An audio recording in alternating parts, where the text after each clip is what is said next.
how excited I am for this goddamn video. This thing, this right here, this is bliss right here. This is heaven. This for me right here. That just straight up heaven. I love this attraction, if you couldn't freaking tell from the intro, well, the pre-intro, and the after the intro, where I even edited what was supposed to be the last part where I would coaster critic, right? That I edited freaking because I was that excited for this goddamn video. I want to describe how good this attraction is because not many people do. Mainly because not many people decide to go over to this park when they go to California, which I personally do not get for the life of me. So, I will just be reviewing this attraction to really put in perspective how good this thing is. Not to mention, it's one of the few mock launch coasters in California, well, in the entire US, so, you know, it's kind of unique in that way as well. Anyway, let's get started. To start off, we have location. Now, the location of this ride is actually pretty good.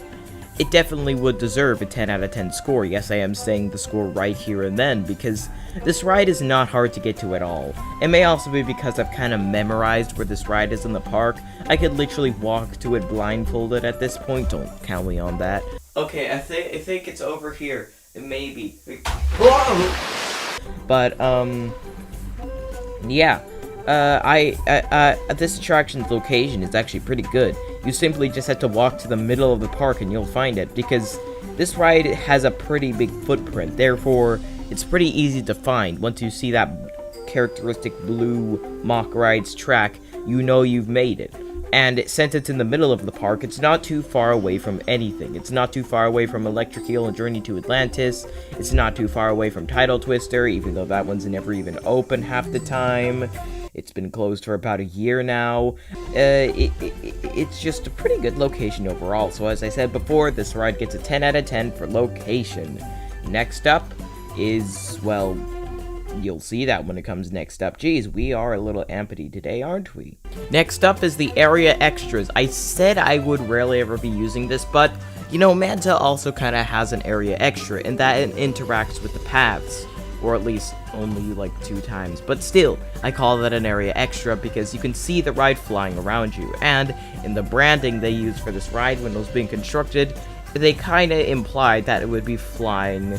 So, you know, flying around you kind of makes sense. I mean, like, yeah, this isn't a flying coaster. The Orlando one's a flying coaster, but I haven't gotten to Orlando. I will be, but not yet. You have to wait a bit, like a year for that still. But other than that, yeah, the ride's area extras are pretty good with how it flies around the paths, how it interacts with the Manta sign, how it flies around it. And if this ride had a lighting package, I bet you it would be like, get a 15 out of 10 for area extras. Unfortunately, Hang Time still is one of the few coasters that takes a lighting package to its advantage in this entire freaking state. So, unfortunately, it won't be getting a 15 out of 10. But still, a 10 out of 10, because it's really cool seeing how this ride can fly around you. You see the guest faces of how much fun they're having. It's genuinely amazing. Next up, we have the area theming. Now, the reason why I'm doing the area theming is because the queue theming is very different. Now, the area is very well done, especially the area where the sign is, because the sign has this very nice, like, rock-looking thing. It's like a cool mound of rocks that then the ride, as previously mentioned, goes around, and it of course has the Manta sign that is lit up at night. And there is also the Bat Ray area where you can pet some Bat Rays like they're your little pet Ray, even though I don't know why you'd want to have a pet Ray, because, you know, you'd need like a giant tank of water for that, and I don't know many people who have those kind of just sitting there in their house. And then, of course, there's also the plaza area where you can walk around and see the giant roller coaster section. Well, it's all a roller coaster section, but the spaghetti bowl section of the ride where it kind of messes around, but we'll describe that later. And of course, the flamingos that were actually there before Manta came in, and were part of the previous area, which was still like sort of Asian themed, just what didn't have a giant roller coaster going through it. So yeah, this area gets 10 out of 10 for theming because, well, I mean, like, it's pretty good for the park, just like Journey to Atlantis' theming. It's definitely not the best, but it could be worse once again because, you know, San Antonio, the theming there is freaking terrible, especially with their Journey to Atlantis and its little depressing dip. Now we have the, well, the queue, because, you know, that last time we had the theming, you know what I mean. Anyway, yeah, the theming of the queue. Now, what you have to realize with this queue is that they were planning it since 2007. That was before the first Manta even opened at SeaWorld Orlando. Basically, they were planning this attraction for a long time, so it's understandable why the queue is comparable to some, like, really good queues at Cedar Fair parks, and, well, I mean, like, average queues at Disney parks, because, you know, Disney does really good theming, therefore it would be an average queue at a Disney park.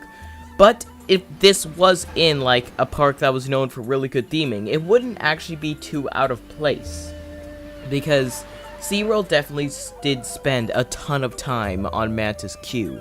Not only does it have two sections, the Aquarium section, which is smaller than the Orlando version, but then again, the Orlando version's queue is just an aquarium, and the outdoor section, which is kind of like a garden-like section, which is my favorite part of the queue, and I think they really mastered. So, you start off by walking past a maintenance door, yeah, not a building, a door, and you walk down some nets, well, not some nets, by some nets, where you can see the ride going past you, and if you're lucky, then some water effects will work, but, you know, SeaWorld isn't really known for maintaining their effects.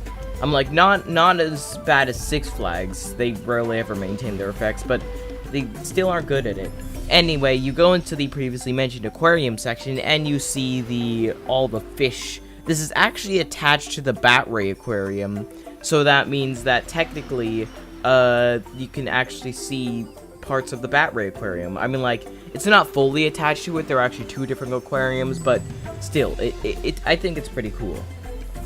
Then, after that, you go into the garden area, where you can see the ride flying around you, which it does a lot, considering how, you know, the ups are absolutely amazing on this thing, but we'll get to that later. And then you walk through the queue with a few, like, stone statue-looking things, and some plants, and some palms, and some building. And then after that, you finally get to the station. Now, the station is really cool. It has this nice, like, paintings on the top that are, like, paintings of, well, fish. Specifically this one fish that I don't know the name of, this other fish that I don't know the name of, and of course, rays. Then, finally, you get into your seat, and now I must talk about the absolutely amazing ops, because, I mean, like, I don't really have any other place to put this. I may just split it into two different sections in post-edit and just call it the same section, but other than that, the ops are absolutely amazing on this ride. My last visit to SeaWorld, they had 3 trains on, and it took them like only 40 seconds to send out a train. These ops are really good. So, once you get in, you'll be checked by a ride op to make sure that the restraints are all good, and then you get sent off into the ride. Post me here, I forgot to put in the score for this. It gets a 10. Now, onto the ride. So, you start off by heading into the launch tunnel. First thing, you see all these screens surrounding you light up as you see a coral reef, or at least I think it's supposed to be a coral reef. You start to rock back and forth in your car as you see rays, and probably other fish, flying around you. You also see all the nice CGI animation, I'm assuming that's CGI, and you start rocking back and forward a little bit more. The music starts to get more and more intense, the doors open, and you launch out of the tunnel at 42 miles an hour. Then you go into a curve and then down, under to that splashy bit I mentioned before, and around the sign. Then you go down into another curve and into a nice little airtime pop that doesn't get you out of your seat, but is pretty fun. Then you go through some more pops with a net there because people don't listen to the ride ops, and into the first set of brakes. Then into the second launch, launching you back up to speed.